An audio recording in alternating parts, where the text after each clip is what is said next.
Barnaby Rudge by Charles Dickens, Chapter 32. Misfortune, saith the adage, never comes singly.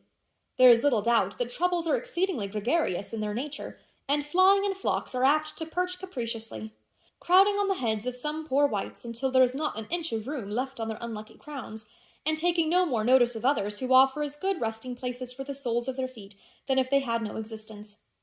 It may have happened that a flight of troubles brooding over London and looking out for Joseph Willet, whom they couldn't find, darted down haphazard on the first young man that caught their fancy, and settled on him instead. However this may be, certain it is that on the very day of Joe's departure they swarmed about the ears of Edward Chester, and did so buzz and flap their wings, and persecute him, that he was most profoundly wretched.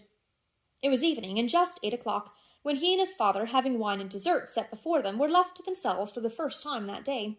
They had dined together, but a third person had been present during the meal, and until they met at table they had not seen each other since the previous night. Edward was reserved and silent. Mr. Chester was more than usually gay, but not caring, as it seemed, to open a conversation with one whose humour was so different. He vented the lightness of his spirit in smiles and sparkling looks, and made no effort to awaken his attention. So they remained for some time, the father lying on a sofa with his accustomed air of graceful negligence, the son seated opposite to him with downcast eyes, busied, it was plain, with painful and uneasy thoughts.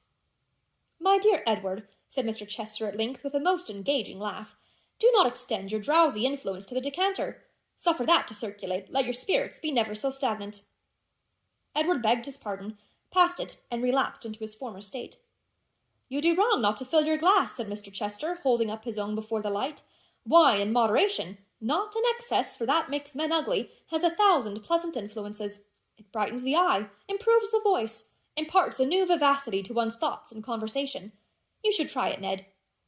"Ah, father," cried his son, "if—" "My good fellow," interposed the parent hastily, as he set down his glass, and raised his eyebrows with a startled and horrified expression. "For heaven's sake, don't call me by that obsolete and ancient name. Have some regard for delicacy. Am I grey, or wrinkled? Do I go on crutches? Have I lost my teeth, that you adopt such a mode of address? Good God, how very coarse!" "I was about to speak to you from my heart, sir," returned Edward, "in the confidence which should subsist between us, and you check me in the outset." "Now do, Ned, do not," said Mr. Chester, raising his delicate hand imploringly, "talk in that monstrous manner. About to speak from your heart, don't you know that the heart is an ingenious part of our formation, the centre of the blood vessels and all that sort of thing, which has no more to do with what you say or think than your knees have? How can you be so very vulgar and absurd? These anatomical allusions should be left to gentlemen of the medical profession. They are really not agreeable in society. You quite surprise me, Ned." "Well, there are no such things to wound, or heal, or have regard for. I know your creed, sir, and will say no more," returned his son. "There again," said Mr. Chester, sipping his wine, "you are wrong. I distinctly say there are such things. We know there are. The hearts of animals, of bullocks, sheep, and so forth, are cooked and devoured, as I am told, by the lower classes, with a vast deal of relish. Men are sometimes stabbed to the heart, shot to the heart. But as to speaking from the heart, or to the heart, or being warm-hearted, or cold-hearted, or broken-hearted, or being all heart, or having no heart, pah! These things are nonsense, Ned." "No doubt, sir," returned his son, seeing that he paused for him to speak. "No doubt." "There's Haredale's niece, your late flame," said Mr. Chester, as a careless illustration of his meaning.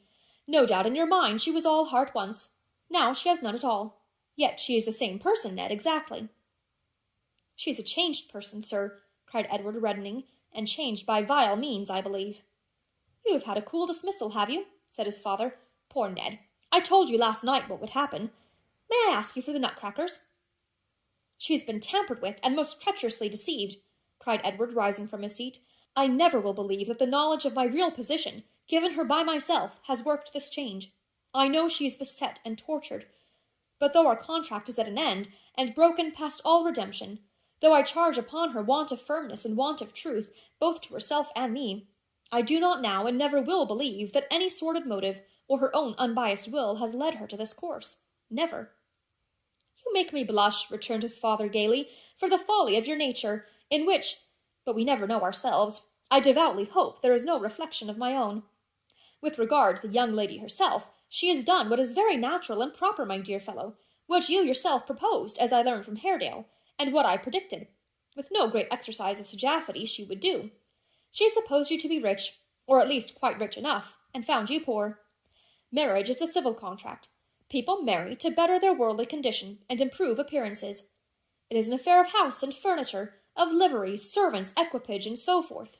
The lady being poor, and you poor also, there is an end of the matter. You cannot enter upon these considerations and have no manner of business with the ceremony. I drink her health in this glass, and respect and honour her for her extreme good sense. It is a lesson to you. Fill yours, Ned. It is a lesson, returned his son, by which I hope I may never profit, and if years and experience impress it on— Don't say on the heart, interposed his father. On men, whom the world and its hypocrisy have spoiled, said Edward warmly. Heaven keep me from its knowledge. Come, sir, returned his father, raising himself a little on the sofa and looking straight towards him. We have had enough of this. Remember, if you please, your interest, your duty, your moral obligations, your filial affections, and all that sort of thing, which it is so very delightful and charming to reflect upon, or you will repent it. I shall never repent the preservation of my self-respect, sir, said Edward. Forgive me if I say that I will not sacrifice it at your bidding, and that I will not pursue the track which you would have me take, and to which the secret share you have had in this late separation tends. His father rose a little higher still, and looking at him as though curious to know if he were quite resolved and earnest, dropped gently down again, and said in the calmest voice, eating his nuts meanwhile, Edward, my father had a son, who being a fool like you, and, like you, entertaining low and disobedient sentiments, he disinherited and cursed one morning after breakfast. The circumstance occurs to me with a singular clearness of recollection this evening. I remember eating muffins at the time, with marmalade. He led a miserable life, the son, I mean, and died early. It was a happy release on all accounts. He degraded the family very much. It is a sad circumstance, Edward, when a father finds it necessary to resort to such strong measures. It is, replied Edward, and it is sad when a son, proffering him his love and duty in their best and truest sense, finds himself repelled at every turn and forced to disobey. Dear father, he added, more earnestly, though in a gentler tone, I have reflected many times on what occurred between us when we first discussed the subject. Let there be a confidence between us, not in terms, but truth. Hear what I have to say. As I anticipate what it is, and cannot fail to do so, Edward, returned his father coldly, I decline. I couldn't possibly. I am sure it would put me out of temper, which is a state of mind I can't endure. If you intend to mar my plans for your establishment in life and the preservation of that gentility and becoming pride which our family have so long sustained, if, in short, you are resolved to take your own course, you must take it, and my curse with it. I am very sorry, but there's really no alternative. The curse may pass your lips, said Edward, but it will be but empty breath.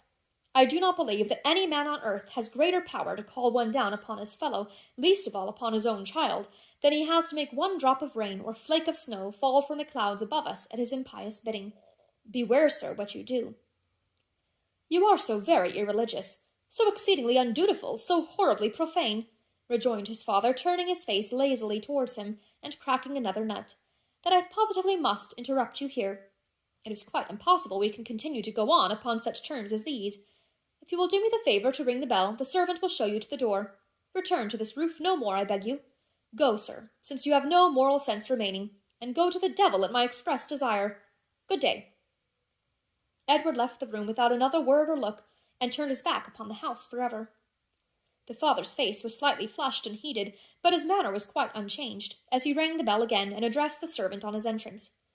Peake, if that gentleman was just gone out— I beg your pardon, sir, Mr. Edward? Were there more than one dolt that you ask the question? If that gentleman should send here for his wardrobe, let him have it, do you hear? If he should call himself at any time, I'm not at home. You'll tell him so, and shut the door. So it soon got whispered about that Mr. Chester was very unfortunate in his son, who had occasioned him great grief and sorrow. And the good people who heard this and told it again marvelled the more at his equanimity and even temper, and said what an amiable nature that man must have, who, having undergone so much, could be so placid and so calm. And when Edward's name was spoken, society shook its head and laid its finger on its lip, and sighed, and looked very grave, and those who had sons about his age waxed wrathful and indignant, and hoped for virtue's sake that he was dead.